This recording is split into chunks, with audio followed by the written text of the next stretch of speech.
Hi everyone. The time has come for us to have another content webinar. I hope you've all started work on the third project. As you may remember, the deadline for that is the 12th of May.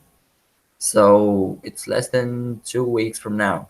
Um, it's actually 10 days away. So apart from being fun to create and play, this project makes use of a lot of important concepts in JavaScript.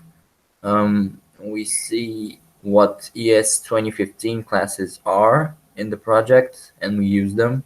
You know, the enemy and the player class used to create DOM objects on the page. We see what private variables and methods are, what HTML canvas is, and some other things. So we learn a lot and use the knowledge to create a fun game. Since we have a lot of work with scope and private variables in this project, it's important to understand one of the most fundamental variables in the JavaScript language.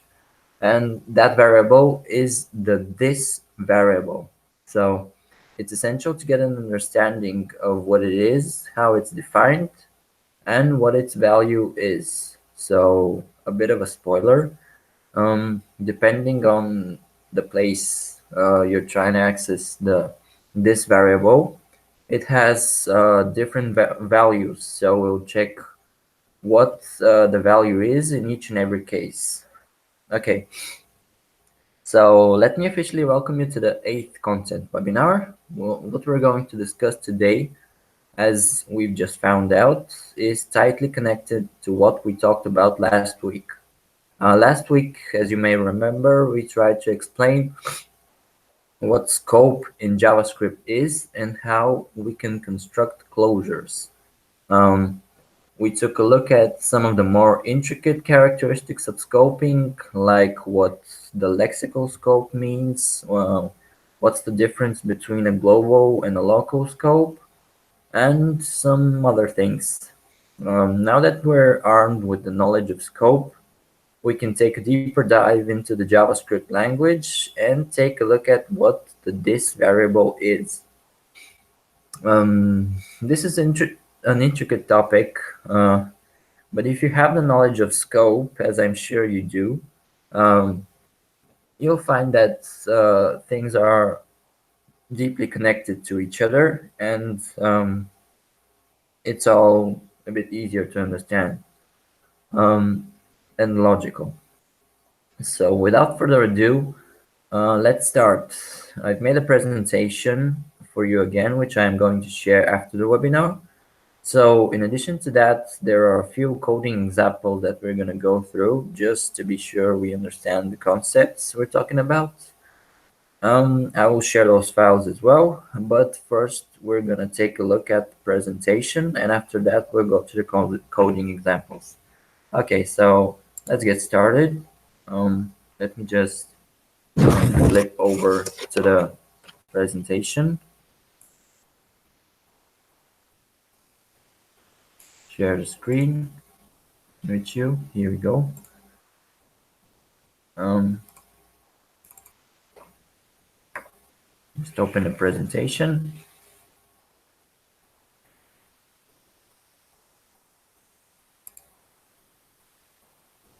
And there we go. Okay, so here's our topic for today, the this variable. And this is our agenda for today. First off, we'll start with an explanation of what the this variable is in JavaScript. As we have seen in the previous weeks, there are a lot of notions, rules, and characteristics that every programming language possesses, um, and JavaScript as such is no difference. So every programming language also has a this variable, and this time it's no different. In every programming language, this variable behaves differently and presents to us something different. So, but we'll only be having a look at the this variable in JavaScript as we're learning front-end development. So there's no need for us now to see what the this variable is in other programming languages such as Ruby, Python, and all the others. Uh, it's however useful to know that what we'll say in a bit does not concern and it's not true about the other programming languages. So this is only about JavaScript. Okay, the second thing we'll look at is the value of the this variable in different contexts. In JavaScript, it's absolutely essential to consider uh, where you're running your code lexically. So take a look at the way that this variable behaves in different contexts. Next up, we'll look at method borrowing.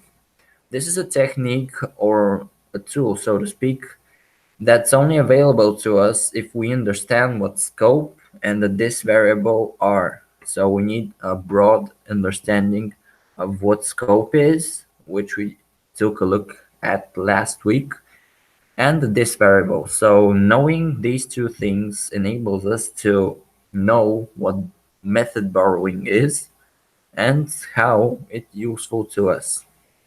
And trust me, every skilled programmer uses method borrowing and has it in their JavaScript toolbox. After that, so after method borrowing, we'll take a look at three very important methods of each and every JavaScript object. These are bind, call, and apply. They have a very interesting purpose, and let's spoil things a bit here. They are very tightly connected to method borrowing. So after we see what method borrowing is, we'll take a look at how we do method borrowing. And finally, as always, I have listed a few resources on the web for obtaining a more thorough understanding of these fundamental concepts that we will address in just a minute. So after we go to the presentation, after we discuss all there is to discuss here, we will take a look at a few coding examples I've prepared. Just those coding examples are tightly connected to what we'll talk about in just a minute. So we'll get a practical view of what we're talking about. So, right, let's start. Firstly, let's have a general overview of what the this variable is. Okay, so this is a definition I took from the ECMAScript standards page. Just clarify, ECMAScript is the body that designs and creates and approves actually the standards by which the browsers can interpret the programming languages. So it's a very important company, and it's the primary source of truth when we're talking about anything that's related to a web standard. So it provides a definition as to what the this keyword is. If you go over to the standards page, there's pretty much a definition for probably everything, but I wouldn't really advise you to go there when you're if only if you're an expert, so or an advanced JavaScript developer.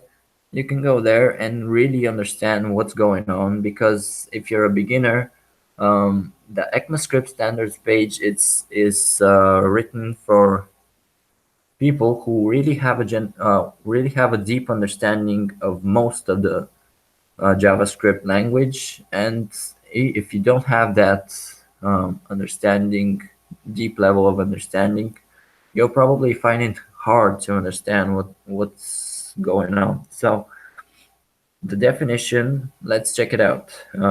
It says that this keyword evaluates to the value of the this binding of the current execution context. All right, this definition is kind of hazy, and it may puzzle you if you don't know what the this binding is, what an execution context is. So let's see if we can destructure it to make a bit more sense of what it says. All right, so first off, we see that the this is just a keyword. So it's just a keyword, nothing crazy.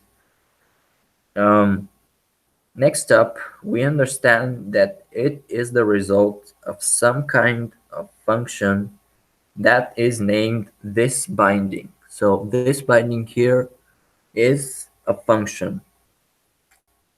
We should say here that this binding is a function used by JavaScript's interpreter. So in our case, what we use to interpret the JavaScript code we write is the browser. So it's used by the browser to keep track of context. So essentially, this function is run every single time we call a function in our code, and this function spits out what we see as the this variable.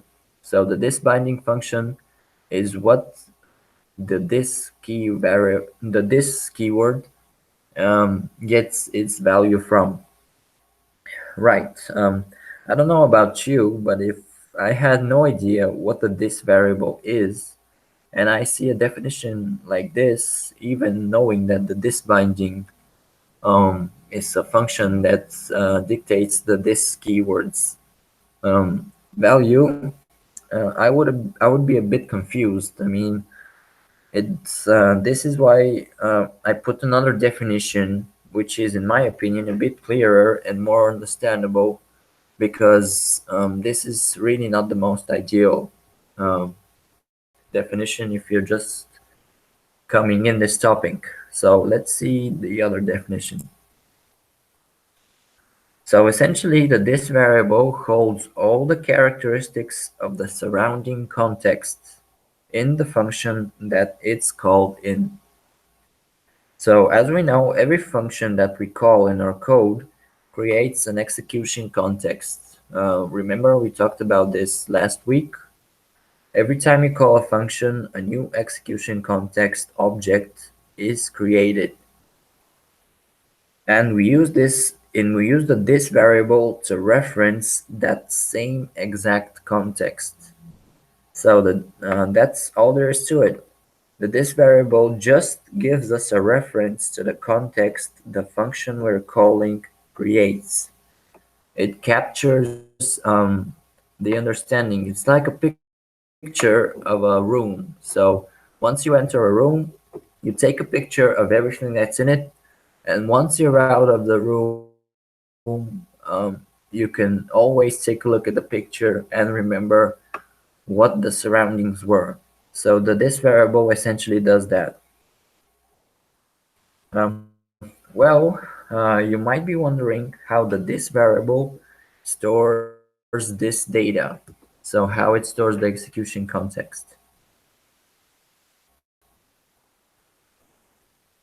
As I said a few weeks ago, pretty much everything in JavaScript is an object. This is also true for the this variable.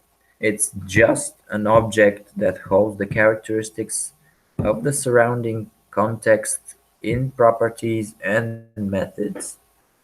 So we access those properties just like we would in a normal object. Actually, if you use JavaScript to console log the type of the this variable, so what type of data it is, you'll see that it's just an object. It has properties and it has methods. So we first reference the variable that holds them, which in our case is this, the keyword this. Um, So we type in a comma and get actually a full stop and get whatever method or property we want. It's that easy. So we get a reference to the execution context and all its details and just access whatever we need in it. And here we move on to a very important notion that we should explain. That this variable is not assigned a value until a function where it is defined is actually called. So this is something we spoke a few minutes ago.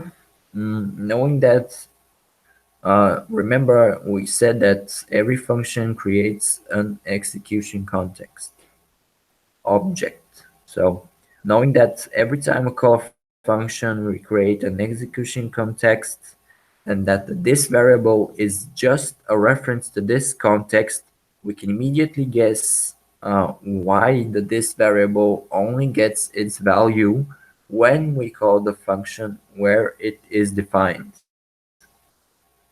The answer is that without calling the function, there is simply no execution context.